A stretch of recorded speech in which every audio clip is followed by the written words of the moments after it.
Speaking of Newsmax, good segue.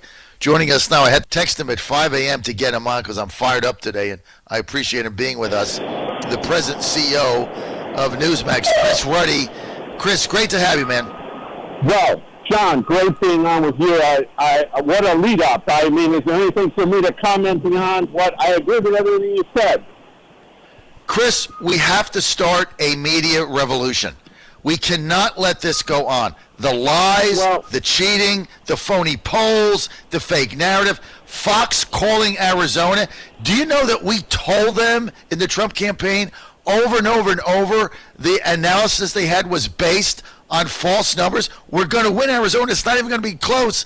These people are liars.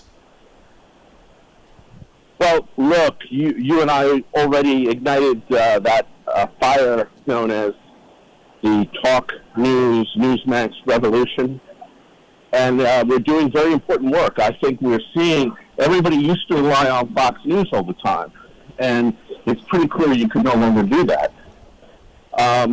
You mentioned the calling of Arizona, so let's go through what happened that night. Florida came in very strongly for the president. Newsmax was the first network to call Florida. An hour later, Fox News had still not called Florida. 14% of the votes started coming in for Arizona. They immediately called Arizona for Biden. Why? What was the reason? Votes were still people were still online out west. Remember, it was 2 hours earlier in Arizona from Eastern time. Mm-hmm. And I think, and a lot of people think, they were trying to skew the vote and lock it in for Biden.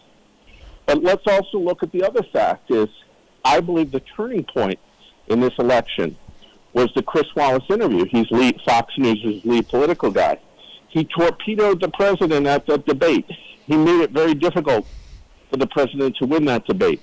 Trump said later it was 2 against 1. Kristen Welker at NBC, when she moderates her debate, Trump does great because she was fair, unlike Chris Wallace.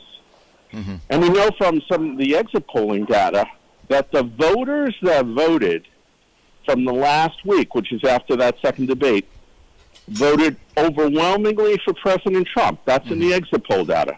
Mm-hmm. And I think they saw in him a real leader, a real president, which he didn't get in that first debate. And, Fox, and I think it's Newsmax's ratings are soaring. We've had, just on YouTube alone, we've had a couple of million people that election night tuning in. It blew up on Twitter.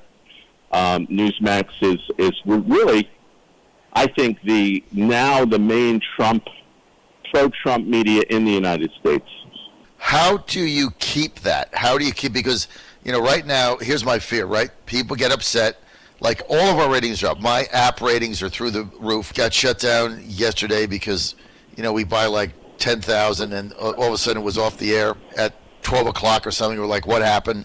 And we had to buy more bandwidth. And we got 3 streams, all of them maxed out. But then the question becomes, okay, everybody's hyped now, it's the election. How do we keep this in 2 weeks?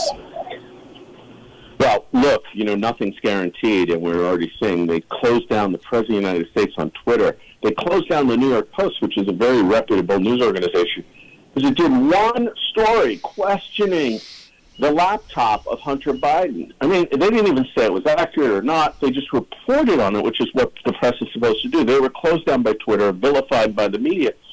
We are in, John, very uncharted territories right now. And the public, I think your audience and a lot of the conservative audience realizes there's a tremendous number of bad actors out there. And I think they're turning to Newsmax, not only on television. We're on every major cable system, as you said. You can download our app. You can watch us on NewsmaxTV.com right now. We also have a website, Newsmax.com. We have cell text alerts. We have a magazine. So we are making sure that we're speaking to the public on multi-levels. We have friends like John Fredericks, the Commander-in-Chief of Common Sense. Thank you. Well, this is what we're working hard to, and it's a struggle. The country was built out of a struggle. Right. Well, that's why you have to keep fighting. Look, Chris, I mean, this has been your vision. What you put together is really something special. I'm humbled and honored to be a small, tiny part of it, and I love going on your network with your various hosts, but that's now where I go for news. And look, I got to talk about it all day, but that's where I go. And I tell you that you nailed it. Chris Wallace's interview was bad enough because you could kind of just blame him for that, right? And a lot of the other hosts kind of threw their arms up. They defended him. I get it, colleagues. You cannot defend what they did in Arizona. You can't defend the fact they wouldn't call Florida. You can't defend the fact they still haven't called North Carolina, where all the votes are in. I don't know where Biden's supposed to get 80,000 out of the sky. The votes are in, except for a handful of mail-in ballots that they're still sifting through the mail. It's not going to make 80,000 up. But the fact that they called Arizona before the polls closed with faulty information because they knew, you're right, they did that to drive a narrative, and B, to discourage late voters from going out there, right? Because if you're on a line for 2 hours and you're seeing that Fox called it for the other guy, you go home, right? You're not going to sit there. I mean, and what they did, it's criminal behavior. It's criminal. Yeah. And the smoking gun is Florida. The smoking gun is they knew Florida, Trump had won that easily, but they were refusing to call it because they didn't want to give a sense that he was moving across the country. And they didn't want to give a sense they were calling more states for Biden.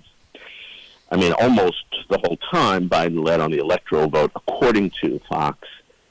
But look, Roger Ailes used to run that network. He was a conservative. I knew Roger. He was fired. O'Reilly was fired. A lot of people were fired. And the new regime there, obviously, is taking a different approach, which is their right. But you know what? America needs more, and I think it's one of the reasons Newsmax ratings are up like 5 times in the past year.